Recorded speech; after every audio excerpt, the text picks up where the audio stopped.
guys and welcome back to Crack It. So in previous lectures we talked about the three phylums of animal kingdom. Those were Porifera, Coelenterata और जिनको निडेरा भी बोलते हैं and third was the Ctenophora, the smallest phylum, जिसको पढ़ने में बहुत कम है. लेकिन आई होप आप वो सब रिवाइज करके आए क्योंकि ये फाइलम लंबा होने वाला है थोड़ा सा, ठीक है. और क्वेश्चंस की प्रोबेबिलिटी जितना हम फाइलम्स में ऊपर जाएंगे उतनी ज्यादा होती जाती है बिकॉज इसमें एग्जांपल्स इंक्रीज होते जाते हैं, ठीक है. So without wasting any time, we come on to our topic, that is animal kingdom, Platyhelminthes. Today we are talking about Platyhelminth. Okay. Topic is Platyhelminth. Platyhelminth का मतलब क्या होता है? As the name suggests, Platyhelminth means flatworms. Flatworms. This word is derived from this term. Platy means flat and helminth means worms. Okay, fine. ये तो easy है, इसमें तो टाइम वेस्ट नहीं करते हैं. आगे चलते हैं इसकी इंट्रोडक्शन पे. इंट्रोडक्शन में क्या होगा? पहली बात तो इसको फ्लैटवर्म बोलते हैं. दूसरी बात, दे आर डॉर्स. क्यों बोलते हैं इनको flatworm? Because they are dorsoventrally flattened. Dorsoventrally मतलब क्या? बॉडी की दोनों साइड, डॉर्सल भी और वेंट्रल भी, दोनों साइड से ये फ्लैट है. तीसरी बात, जो वर्म्स पैरासिटिकली ह्यूमन में इन्फेक्शन कॉज करते हैं उनकी स्टडी को हम क्या बोलते हैं? हेलमिंथोलॉजी. Helminthology. Study of worm causing parasitic infection in humans is called helminthology. Okay, fine. We are done with the introduction part. Now I come on to the habitat. Habitat कहाँ रहते हैं? जैसे कि मैंने बताया, helminthology बोलते हैं worm causing infection endoparasite होंगे. सबसे पहली बात तो mostly ये endoparasite होते हैं. Maximum majority इनकी endoparasite होगी, ठीक है. और endoparasite का अगर मैं आपको यहीं पर एग्जांपल बताऊं, यहीं पर अगर मैं आपको एग्जांपल बताऊं, दो है. एक तो Taenia solium and Fasciola hepatica. Example of endoparasite. Endoparasite मतलब कि ये फ्री लिविंग नहीं हो सकते, they are inside the body. Some can be free living, ठीक है, कुछ फ्री लिविंग भी हो सकते हैं and others are aquatic. Aquatic में फिर दो बातें आ जाती हैं, मरीन या फ्रेश वाटर, ठीक है. फ्रेश वाटर का एग्जांपल है प्लेनेरिया. प्लेनेरिया जिसको ड्यूजेशिया भी बोलते हैं and it has very high power of regeneration, मतलब टोटिपोटेंसी. एक सिंगल सेल से पूरी की पूरी बॉडी रीजनरेट हो जाती है. Okay fine, this was the habitat. Now we come on to the habit.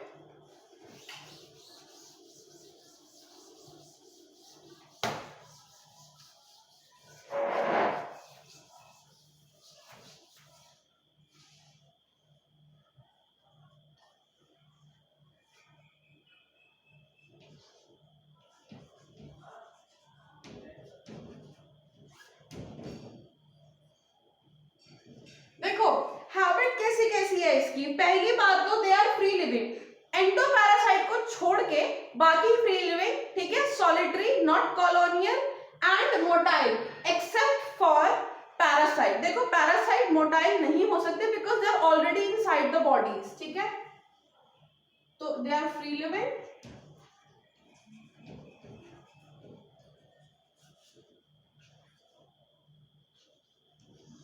solitary and motile except which? Parasite.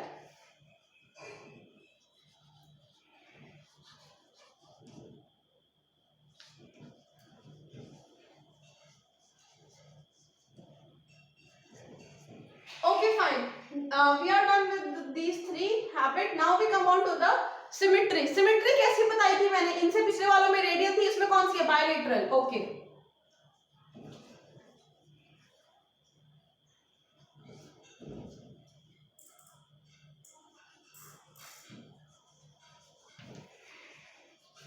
ठीक है. ये सारे क्वेश्चंस कहां से आ रहे हैं? बेसिस ऑफ क्लासिफिकेशन जो पढ़ाई थी, मैंने कहा था ना वहां से क्वेश्चन आएंगे. चलो अब आ जाओ लेवल ऑफ ऑर्गेनाइजेशन. ठीक है, इससे पहले वाले उसमें हमने सेल्यूलर और टिश्यू लेवल कवर अप किया था. इसमें ओनली इन दिस फाइलम कौन सा लेवल ऑफ ऑर्गेनाइजेशन आता है? Only in this phylum, exclusively only in this phylum, organ level of organisation. क्या? ऑर्गन लेवल, ऑर्गन सिस्टम नहीं, organ level.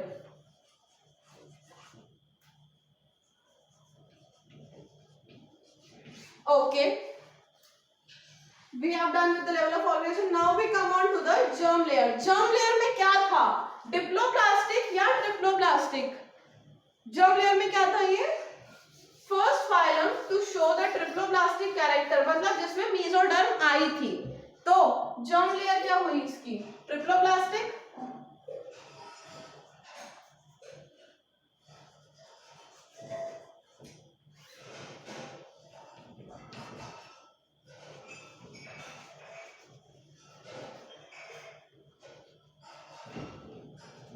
Okay, now we come on to the coelom. Was there any body cavity present in these animals? Was there any coelom? No, they were acoelomates.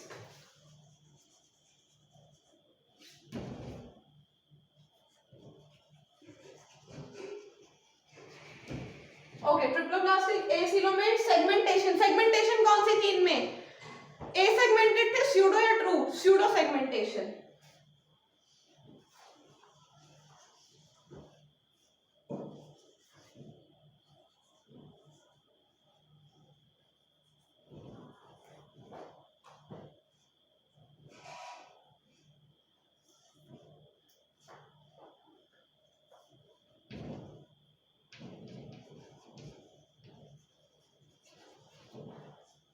Pseudo segmentation. Okay, notochord. As they are non-chordates, so notochord absent मतलब non-chordates, notochord absent.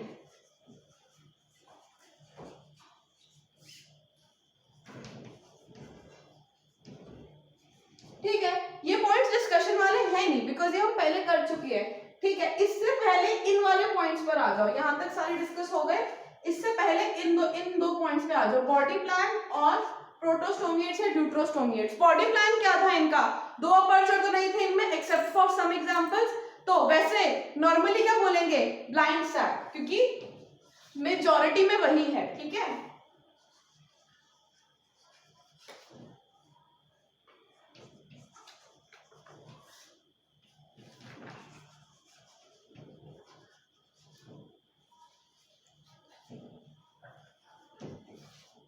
Body plan and if there are two apertures in any case, तो उसमें पहले क्या होगा? प्रोटोस्टोमिएट्स या ड्यूट्रोस्टोमिएट्स। Proto वो जिनमें mouth पहले आता है, ड्यूट्रो वो जिनमें एनस पहले आता है।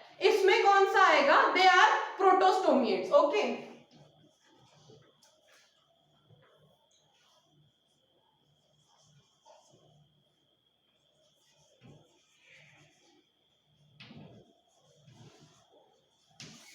ठीक है, ये तो वो पॉइंट्स थे जिनमें ज्यादा कोई डिस्कशन की जरूरत नहीं थी। Now we come on to digestion. देखो, डाइजेशन इसमें थोड़ा सा डिस्कशन वाला टॉपिक है।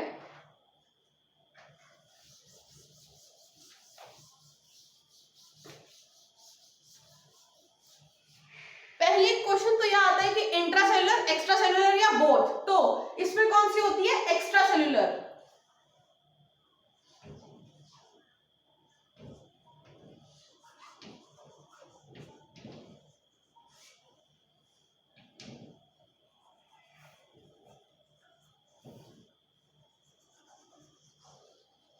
ठीक है, डाइजेशन तो अपनी एक्स्ट्रा सेलुलर हो गई। और मैंने क्या बोला कि इनमें दो ओपनिंग भी नहीं होती, मतलब ये ब्लाइंड सैक होते हैं, मतलब इनका डाइजेस्टिव सिस्टम क्या होगा? इनकम्प्लीट। ठीक है,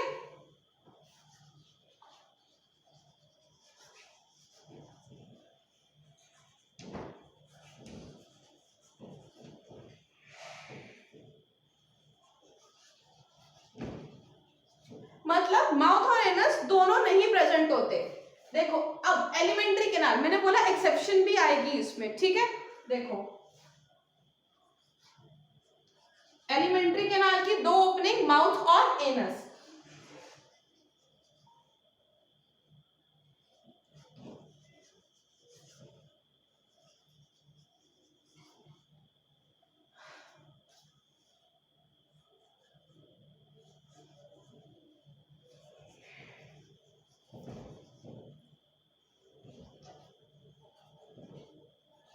ठीक है, ब्लाइंड साइड बॉडी प्लान है, मतलब एक चीज नहीं होगी। कौन सी नहीं होगी? एनस एब्सेंट होगा, माउथ प्रेजेंट होगा इनमें। ठीक है,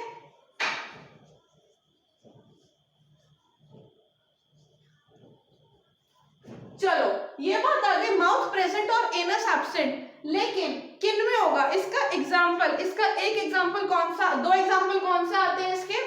फेसियोला और प्लेनेरिया।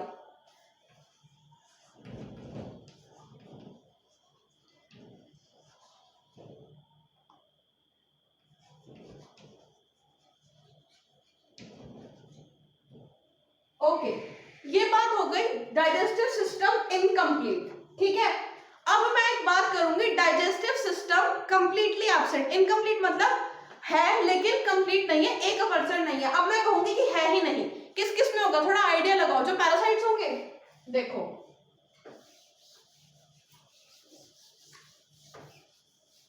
ये याद रखना, पहला पॉइंट मैंने इनकम्प्लीट का कहा था, ठीक है।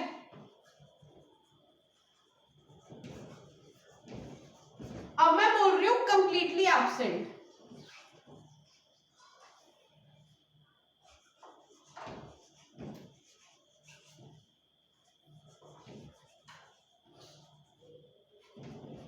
Digestive system, okay. पहली बात तो डाइजेस्टिव सिस्टम कंप्लीटली एब्सेंट मतलब माउथ और एनस एब्सेंट होंगे एलिमेंट्री कैनाल में। एग्जांपल क्या होगा इसका, एक तो टीनिया सोलियम, दूसरा टीनिया सैजिनेटा, दोनों एक जैसे नाम, टीनिया सोलियम टीनिया सैजिनेटा। इसमें क्या होगा, माउथ भी एब्सेंट,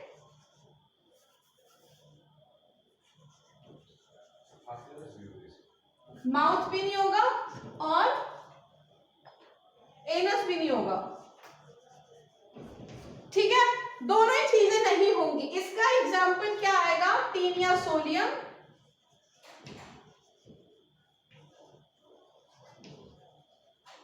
और दूसरा टीनिया सैजिनेटा।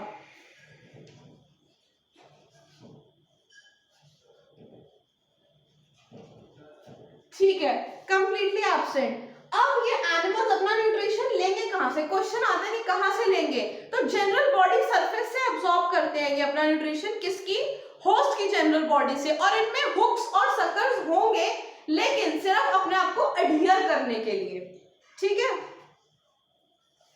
देखो इसमें मैंने क्या बोला कि माउथ और एनस तो एब्सेंट है, तो ये अपना nutrition absorb nutrition from general body surface.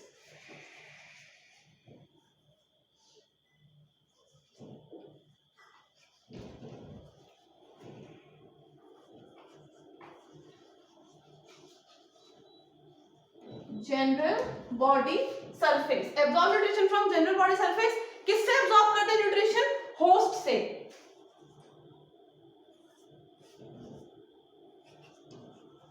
From host, okay. अब होस्ट से एब्सॉर्ब करने के लिए, होस्ट में अपने आप को होल्ड रखने के लिए तो कुछ चाहिए, तो हुक्स और सकर्स होते हैं इनमें, ठीक है। लेकिन वो किस लिए होते हैं, एडहियरेंस के लिए।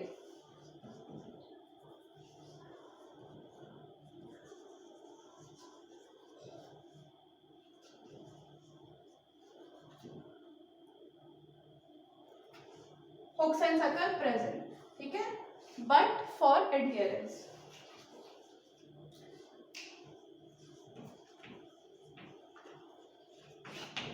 I hope I'm quite clear with the digestive system. एक तो incomplete digestive system और एक completely absent digestive system. Okay, fine. Now I come on to incomplete के मैंने दो एग्जाम्पल बताए थे, फेसियोला और प्लेनेरिया, और इसके टीनिया सोलियम और Taenia saginata. Fine, now I come on to the circulation. Circulation first time किसमें देखी थी, एनालिड्स में, तो यहाँ पर तो सर्कुलेशन का कोई मतलब ही नहीं बनता है, तो circulation is absent. Digestion we have done with the digestion.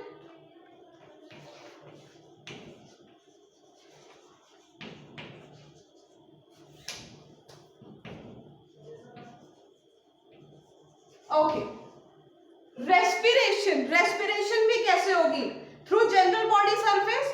क्यों, क्योंकि ऑर्गन्स में कोई स्पेशलाइज्ड ऑर्गन सिस्टम है नहीं ना, पैरासाइट है, बॉडी के अंदर है, through general body. Free living में through general body surface, parasite क्योंकि बॉडी के अंदर है तो वहां पर होगी anaerobic, anaerobic respiration.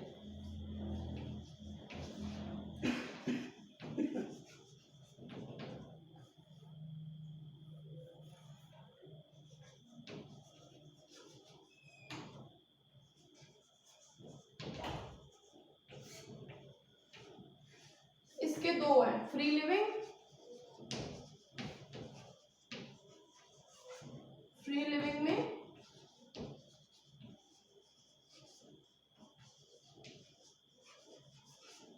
General body surface, okay, और पैरासाइट्स में anaerobic.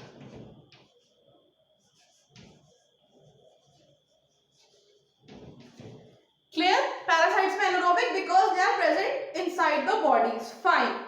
अब हम आते हैं स्केलेटन. देखो भाई, पैरासाइट्स हैं मैंने कहा, तो स्केलेटन इनमें मोस्टली एब्सेंट होता है. Skeleton is absent. यहाँ पर क्या मिलेंगी? मसल्स मिलेंगी हमको डिफरेंट टाइप की. अब देखते हैं कौन कौन सी.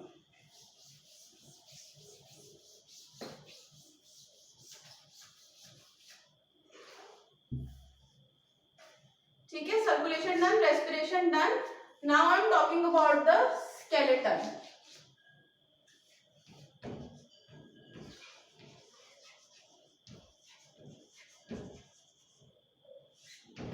क्या है?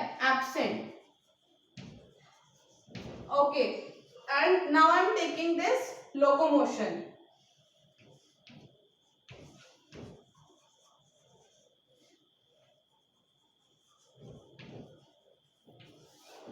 अब आपने बोला स्केलेटन एब्सेंट है. ठीक है, स्केलेटन का काम होता है लोकोमोशन.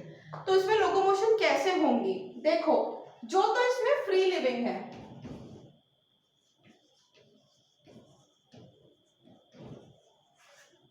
उनमें होंगे सीलिया. ठीक है, सीलिया. तो इनकी तो हो जाएगी सीलिया के थ्रू. ठीक है, एंडोपैरासाइट में लोकोमोटरी ऑर्गन्स नहीं होते. एंडो मतलब अंदर वाले. क्यों? उनको जरूरत ही नहीं है ना लोकोमोशन की, वो तो इनसाइड द बॉडी है.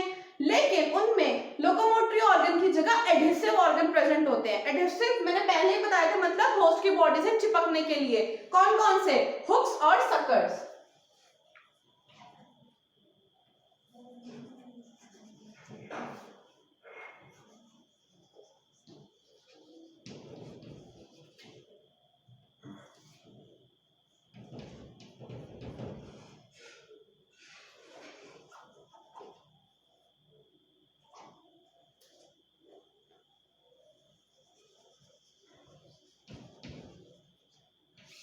लोकोमोशन बिल्कुल भी नहीं, बट एडहेसिव ऑर्गन प्रेजेंट.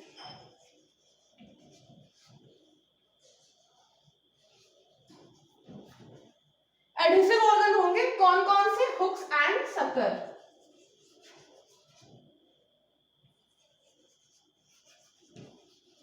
ठीक है, ये क्लियर. इसमें सीलिया फ्री लिविंग में, इसमें एडहेसिव ऑर्गन, हुक्स और सकर्स. चलो ठीक है, अब इनकी बॉडी की बात करते हैं. इनकी बॉडी के ऊपर क्या होती है? थिक क्यूटिकल लेयर होती है. थिक क्यूटिकल लेयर कौन सिक्रीट करता है? एपिडर्मिस. एपिडर्मिस सिक्रीट करती है वो लेयर. और ये लेयर इनको हमारी बॉडी के अंदर, मतलब जो ये एनिमल्स के ऑर्गेनिजम्स की या ह्यूमंस की बॉडी में जाते हैं, हमारे जो HCl प्रेजेंट होता है हमारे स्टमक में, ठीक है, एंजाइम्स और एसिड, उसके अटैक से बचाती है इनको ये इनकी लेयर क्यूटिकल. नहीं तो ये सर्वाइव नहीं कर पाएंगे अंदर. ठीक है,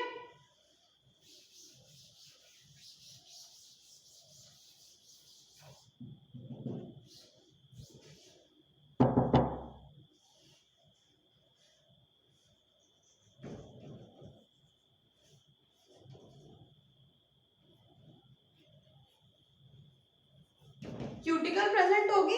ठीक है, outer surface of body wall. कहां प्रेजेंट होगी?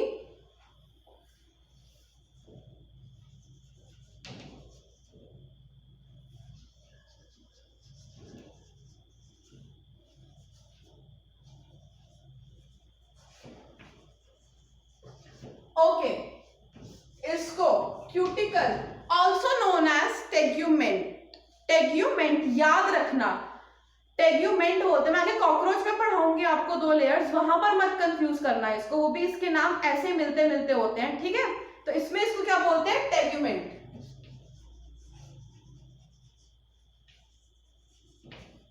Okay, I hope this is clear. ठीक है, अब क्या मैंने बोला कि जो क्यूटिकल है ये किससे बचाती है इसको? पैरासाइट को. Protects parasite. Protects parasite from digestive enzymes and acid of the host.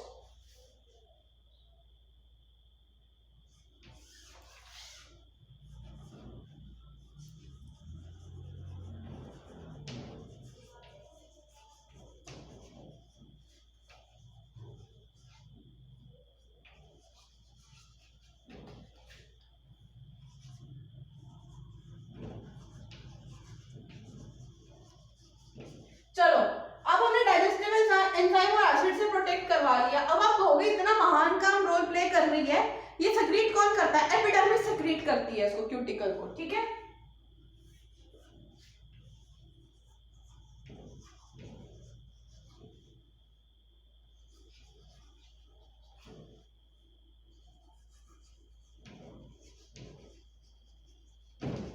Okay, ये भी हमने बोल दिया कि it is secreted from epidermis, ठीक है। चलो अब क्या देखने वाला पॉइंट है इसमें, मैंने बोला था कि इसमें स्केलेटन प्रेजेंट नहीं होता, मतलब there are no bones present, ठीक है, मतलब इसमें कोई सॉलिड स्ट्रक्चर नहीं होगा, लेकिन कुछ तो होगा, मतलब मसल्स इसमें प्रेजेंट होती हैं। अब कौन कौन से टाइप की मसल्स इसमें प्रेजेंट होती हैं वो देखते हैं। इसमें 3 टाइप की मसल्स प्रेजेंट होती हैं। देखो,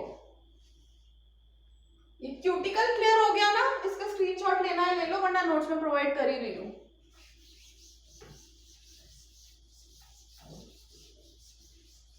ओके, मसल्स, पहली बात तो मसल्स का ओरिजिन मीजोडर्मल है। कौन सा है? मीजोडर्मल, ट्रिप्लोप्लास्टिक है ना ये। तो मसल्स प्रेजेंट होती हैं, ठीक है, पहली बात तो मसल्स प्रेजेंट, ठीक है, originated from mesoderm, mesodermal, mesodermal origin. Okay, mesodermal origin. अब मैं बात करती हूँ इसकी 3 टाइप्स की मसल्स की। Muscles are further of 3 types.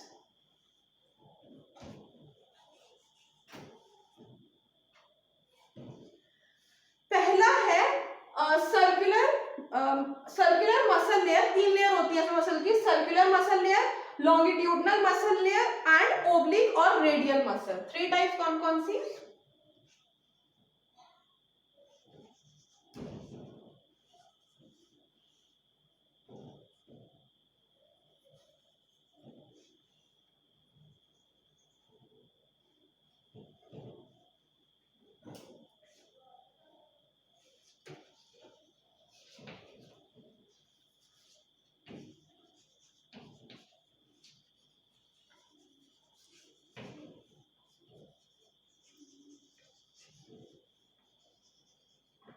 Longitudinal muscle layer and last one was oblique और रेडियल मसल, ठीक है।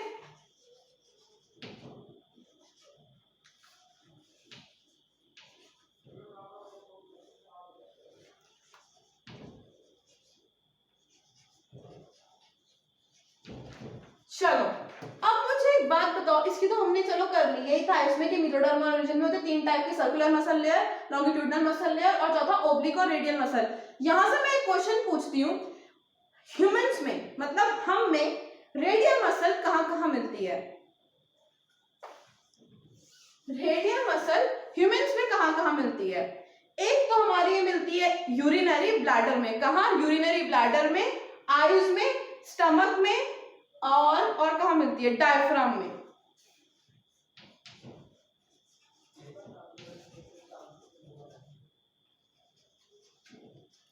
इन ह्यूमंस कहां कहां मिली?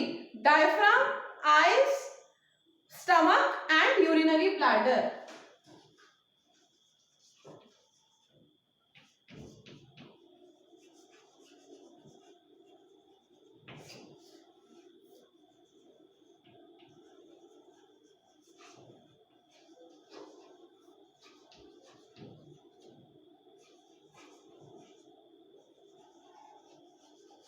ठीक है, मतलब इवोल्यूशन का मोड पता चल रहा है, हम में भी है ये रेडियल मसल और इनमें भी थी, मतलब कहीं ना कहीं किसी टाइम पर एंसेस्टर्स तो हमारे स्टार्टिंग से एनिमल्स ही रहे हैं, ठीक है, चाहे वो लोअर थे। We are just the complex ones. Okay, तो रेडियल मसल ह्यूमन में कहां कहां है? Eyes, diaphragm, urinary bladder and stomach. I hope you understand. ये पॉइंट्स है कुछ रिमेंबर करने के लिए, यहां मैं इसलिए बता रही हूं कि यहां से आपको याद रहेंगे। Okay fine, now I come on to the excretion. Sorry, बीच का एक पॉइंट रहेगा था एक्सक्रीशन, मैं ले रही हूं एक्सक्रीशन।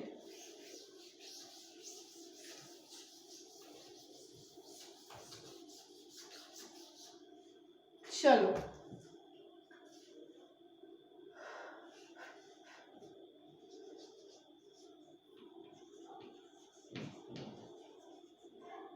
देखो, इसमें एक्सक्रीशन और ऑस्मो रेगुलेशन के लिए स्पेशलाइज्ड सेल्स होते हैं, ठीक है, जिनको हम क्या बोलते हैं, सोलेनोसाइट्स और प्रोटोनेफ्रिडिया और फ्लेम सेल्स, याद रखना।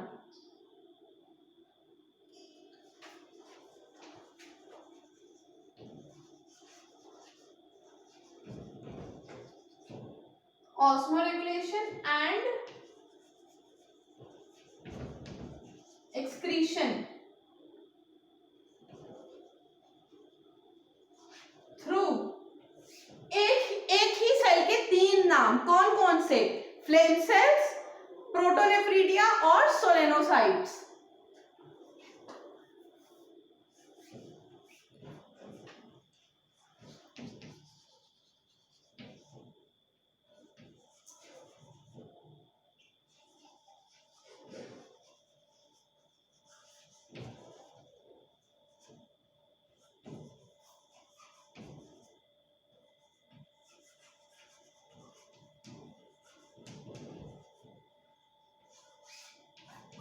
I hope I am clear with this point, ठीक है, इजी था, ज्यादा कुछ था नहीं इसमें इतना मुश्किल, कुछ पर्टिकुलर टर्म्स आए, नाम आए याद रखने के लिए, आई अंडरस्टैंड, लेकिन आई नो आप लोग रख लेंगे।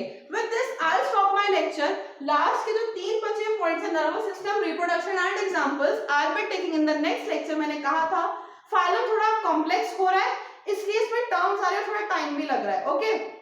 So, I'll be taking the rest of the part in the next lecture. Till then, keep revising, okay? इस सबको अच्छे से रिवाइज करना. Don't forget to like, share and subscribe. Press the bell icon for all the notifications. Any suggestions, tell me in the comment box. Thank you so much.